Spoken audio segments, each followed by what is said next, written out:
Morning. I'm the Reverend Dr. William L. Johnson III, here with our morning meditation. Every week, we take time to share these messages that we hope will encourage you and inspire you to make it not only through the day, through the week, through the month, through the year, throughout your life. Hopefully, you'll be able to grab these messages, take some notes, write down a few things that might help you, and share those notes with other people. Now, to our morning meditation. Today's morning meditation is entitled To Be Awake. To Be Awake. Bear with me. I'm excited about this message, and I hope that you will find the same excitement as it helps you navigate through all that you're experiencing in your life. When I was growing up, in the 1980s especially, I had a favorite group, Run DMC. Yep, I'm a Run DMC guy. Black hat, my Adidas, Kangol, whatever you want to call it, Lees on my legs, sneakers on my feet, those sorts of things. I am, yes, that generation. However, there was a wonderful song during the 1980s that my cousin and I really enjoyed from Run DMC. And we would have the opportunity to share the lyrics back and forth. And it was called Wake Up. The title of the message sometimes at the time we were growing up was filled with all of these references of the current times, all that was happening around us. But it did not spend time talking about the negative things, but it also talked about something that was a dream. So the writer, the hip hop writers, the artists, Run and DMC, Joseph Simmons and McDaniels said this, and here's what they shared. When I woke up this morning and got out of bed, I had some really fresh thoughts going through my head. They were the thoughts that came from a wonderful dream. It was a vision of the world working as a team. It was a dream, just a dream. The following lyrics painted a picture to try to show a world that seemed how to work together. No guns, no violence, no war. A time in which people work together to try to solve the problems. In fact, to move beyond the problems and to live in harmony. It was a dream, yes. And it was one of those songs that reminded me of Dr. King's dream and maybe perhaps some of the dreams that I harbor in my life even today. In our current climate, when everything seems to be off kilter and we are struggling to make it and we're trying to figure out how to make sense of so much chaos, it's interesting and I would dare say sometimes confusing to try to find a moment or time when we can imagine working together. But I'm not beyond the belief that that's possible. Like Run DMC back in the 1980s, we too now have the ability to not only live in a dream world, but to also wake up from the nightmares in which we found ourselves in. In other words, to flip the reality, to change the context, to know that what we are living in is not the real place where we ought to be, but the dream that might turn into a nightmare invites us to wake up and do something about the circumstances in which we find ourselves. There is a passage of scripture that I would love to kind of lift with you and for you to kind of read on your own at your own opportunity and perusal. It comes from Paul's letter to the Thessalonians, 1 Thessalonians chapter 5. And I'm going to read a little bit of it, and I hope that you can bear with me. Every now and then, I will choose a text to expound on a scripture. I'm a preacher and a Protestant minister, so you might hear some things in this message for those of you who may not be Protestant ministers that I still think will help us along the way. And for those of you who are biblical scholars or you read the scripture, hopefully I'll do this right so that you can really appreciate where I'm going with this message today. Here's what Paul writes to the church at Thessalonica. Here's what he says. Now concerning how and when all of this will happen, talking about when the end of the world will be and when God will set things in order. Dear brothers and sisters, we don't really need to write you. For you know quite well that the day of the Lord's return will come unexpectedly, like a thief in the night. When people are saying everything is peaceful and secure, then disaster will fall on them as suddenly as a pregnant woman's labor pains begin. and there will be no escape. But you aren't in the dark about these things, dear brothers and sisters, and you won't be surprised when the day of the Lord comes like a thief. For you are all children of the light and of the day.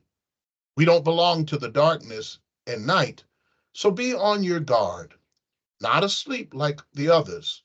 Stay alert and be clear-headed. Night is the time when people sleep and drinkers get drunk.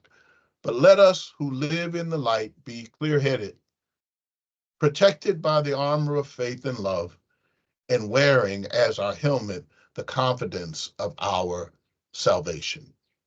I think that's pretty cool. I love that message and that letter that Paul writes to the church at Thessalonica. It is a reminder to us as we are navigating through this life that we are living in a space that we're not quite sure when things are going to turn around. Don't know when things will lighten up. Don't know when the day will come. But what we do know is that it is coming. And so the admonition from Paul to the church at Thessalonica is the same admonition that we have today. Stay, stay awake, or rather, to be awake. So I want to share with you what I think, what it looks like to be awake. To be awake often moves us to a place that we can dream about something other than what we hear on the news, the sad news from our families, what we hear about what's happening in the world, what the political climate is, whether our team wins or loses. All of those things seem interesting, but they are not life, my friends. The beauty of life is what you dream about and how you engage your friends, your family, your loved ones, your neighbors, and even yourself. Really simply, how you love God, how you love yourself, and how you love others. It's important to have that be the focus of what it means to be awake.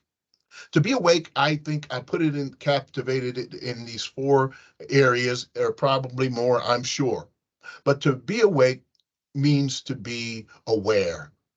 Being aware does not mean that you have to be the Channel 4 News or Channel 5 News or Channel 2 News or CNN or MSNBC or Fox or anything like that. That does not mean we are aware. Being aware is not simply pulling in the news, but being aware makes us cognizant of the fact that what we are seeing and where we're living is not all that there is. There is more in store. We are looking for the day. We are aware that the bad news may come, but weeping may endure for a night because joy comes in the morning. We are aware that it might be nighttime or midnight, but someday I believe in the coming of the morning. Or that when we are in the roughest part of our lives, it doesn't mean that it will stay, that we have something else that's coming around the corner, that as dark as it may be, as difficult as it may be, as stormy as it may be, the storm doesn't last always.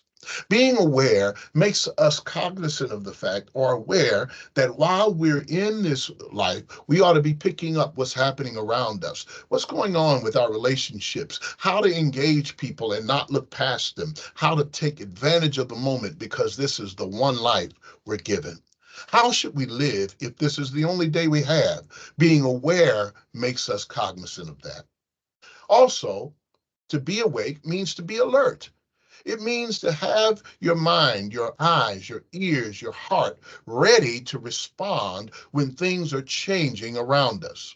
You know, I've learned that some people are just stuck. They go on, droning on, not aware that the weather is changing. It's like complaining that the clouds are stormy and the rain is coming down and not aware that 30 minutes later, now we're in a place where the sun is out and now we're enjoying whatever the day brings. Even today, as I am giving this message, I looked out and the clouds were storming. It was overcast. And then the rain came, the winds blew, and that wasn't all that there would be. Now I look out and I see that the sun is out and the rain is gone. Well, what if I got stuck in just saying it's a rainy day? If I explained that to someone, it's rainy and dreary, and they looked outside and saw that the skies were blue and the sun was out, they would wonder where I am. But that's the way many of us are. We are not alert that life is changing all around us, that circumstances are changing all around us, that people are changing all around us, that the seasons are changing all around us. And we have to be alert about that change. Yeah, I know. Easier said than done. Being alert does not mean that we have all the answers. It doesn't mean that we are on top of all the things that are happening, but it just means that we are aware and alert, that our minds are ready to respond to what is happening. Our hearts are ready to respond. We are ready to respond to what is happening around us. Every now and then, when a storm comes, the sirens blow. It is an alert to keep sharp, get yourself ready. You don't want to try to get ready, you want to be ready. And so to be awake means to be alert. I want to say this. I also, to be awake also means not just to be aware or to be alert, but it also means to be amazed. Yes, to put yourself in the place where you see life for the first time. Be awake. I mean, wake up.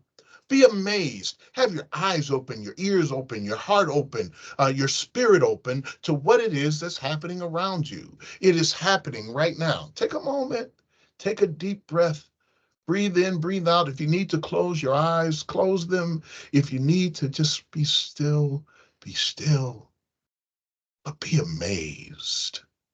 You know, if you take some time, you'll be amazed if you think deeper than the surface. If you only think of surface things, like what is happening, what you can see in this two-dimensional world, they said this and then they said that, they did this and then they did that, but you don't think about the intricate details that go in beyond everything else, it will not leave you with amazement.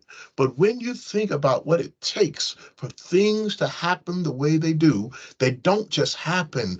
There are miracles happening all the time, right at this very moment. Have you thought about how your eyes really work in order to bring vision? That the eyes are not projecting light, but receiving light and then sending messages to your brain about what something looks like, forming some vision that we may not have had. Have you ever thought about how the little bristles of hairs that are deep within our ears now vibrate and give a sound so that you can hear the texture and the tone of music or another person's voice? Can you imagine that your vocal cords are expanding and pulling and making notes so that your voice can go up and down? It is indeed a miracle, even in your own human body.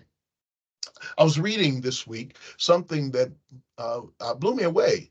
It was talking about the worm, the earthworm. And the worm is one of the few creatures that can be cut into and then live and grow a new body in both sections of what was cut apart. It's amazing how the worm can do that, that it has the ability to survive. In fact, it multiplies when it's been cut. When it suffers pain, it doesn't die, it ends up multiplying. How about that? Isn't that amazing? That God takes the most essential part of what it means to be a part of creation, the earth and the earthworm, and then takes it and allows it to reproduce itself when it's been broken apart. That's truly amazing. To be awake is aware that when everything happens in your life, when painful moments happen, they don't have to end you. They don't have to destroy you. They might multiply and bless you double because of what you've experienced. I want you to ponder that for a while, that some things in your life were good for them to separate from you and you from them so both could survive and live. There are some relationships that need to be severed. There are some thought processes that needed to be severed. There are some things that you used to do that you can't do anymore that need to be cut away so that you can give the most to you of yourself to what it is you've been assigned to do or what you're called to do or what you're engaged in doing right now. So I wanted to share those messages with you. I won't share a lot more with you. I say it, if you're going to be awake, it's important to be aware. It's important to be alert. It's important to be amazed. And if I should add this other one, I think it goes with amazement, but I think it's good when you're awake to be astonished, just to have your mind blown. Every now and then we get to places in life where we think we understand it all. And then along comes something that defies all that we thought we ever knew. And it takes us further than we ever could imagine. I want you to start living your life in astonishment. Look for the moments and ask for the moments to be astonished, to watch God, your creator, create moments in your life where you can see where there is no way possible for a thing to happen and then it happens. There's no way for these things to work out, but they do. There's no way for this miracle to be visual for you to see it, but it does. And there are moments when you have to pause and think of how God allows for things to happen in your life and still be astonished. So I take you back to Paul. Paul reminds us, listen, we don't have to worry about how dark the night is. We are not in the place where we are so frustrated that we don't understand how that we can get through these things. So we ought to encourage each other, build each other up, because we are aware that we're living in a place of awareness, alertness, amazement, and astonishment. I look for things to blow me away. And every now and then you come across these such things. You see little children doing things that you never imagined children could do. And you discover that joy could be more than you ever imagined. You go through the motions, you know what to expect. You go to this movie, you think you know, you go to a play, it seems like you got it, and then something knocks you off your feet. Several years ago, I had that privilege. I got a chance to be able to see the Broadway musical Hamilton. And, I was shocked. So every now and then, I watched the Disney version of it for the last viewing of it. And what amazed me and what got me is that I was astonished by what I saw. I've never seen anything like it. It blew me away. And there's a song in the musical. I want to make sure I say it right, but it says something. It's a beautiful thing. How lucky we are to be alive right now. Look around. How lucky we are to be alive right now, right in the middle of a revolution, right in the middle of the possibility of death and destruction, right in the middle of consequences in the world. How lucky we are to be alive right now. Look around, look around. We are able to see and notice things, miracles possible right before our eyes. Look around, look around. I'm encouraging you to look around and see the astonishment that you can see happiness and joy in the lives of children while all craziness is breaking out in the rest of the world. Look around. You can look and see the aging of our elderly while they have wisdom to impart, so much to give, even though their bodies are maybe feeble and they're not being able to go like they used to, but their minds are able to share such wisdom that you would be foolish not to sit at their feet and absorb. Look around. Look around. Look around and notice that you are becoming something more than what you used to be. And everything that others said you could not be, and even that you said you would not be, that you could never accomplish, when you look back and discover that you have come so far, look around to be awake, to be awake. So with the words of Run DMC, I close the way I open. It's really great. When I woke up this morning and got out of bed, I had some really fresh thoughts going through my head. They were the thoughts that came from a wonderful dream. It was a vision of the world working as a team. It was a dream. Wake up, get up. Have a great day. I hope that this message is encouraging to you, inspiring for you, because you're special. You are the only axiom, the only one that's like you in all the world. And God made you special. It's the only life you're given. So live it to the best of your ability. I want you to know you're loved, you're appreciated, and you're irreplaceable. Live your life that way, knowing that in the midst of everything that you face, everything you encounter, that you are indeed God's special creation and you're special to us. Have a great day. Have a great week. Have a great life indeed. Take care. Bye-bye.